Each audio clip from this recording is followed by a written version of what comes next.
Inihanda ng House Committee on Good Government and Public Accountability ang dalawang panukalang batas upang masolusyonan ang mga issue sa confidential funds at special disbursing officers o SDOs. Ang mga nasabing panukala ay batay sa investigasyon sa umano'y maling paggamit ng 612.5 million peso confidential funds ng Office of the Vice President o OVP at Department of Education o DepEd. Ayon kay Manila 3rd District Representative Joel Chua, layunin ng unang panukala na higpitan ang mga alituntunin sa liquidation ng confidential funds, kabilang ang pagbabawal sa hindi maayos na resibo at lagda. Pinahayag rin ni Chua na mahalaga ang pagbabalanse ng pambansang seguridad at maayos na paggamit ng pampublikong pondo. Habang ang ikalawang panukala ay nakatuon sa regulasyon ng SDOs at pagpapataw ng mabigat na parusa sa maling paggamit ng pondo. Bahagi naman ni Batangas Representative Jerby Luistro na dapat ipagpatuloy ang investigasyon upang malaman kung sino ang tunay na nakinabang. Dito rin isinusulong ng mga mambabatas na baguhin ang umiiral na batas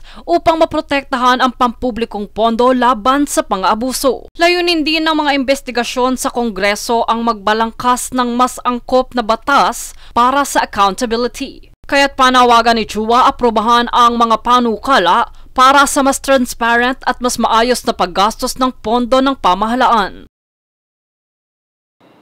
Jade Buhoy, nag-uulat para sa One Media Network.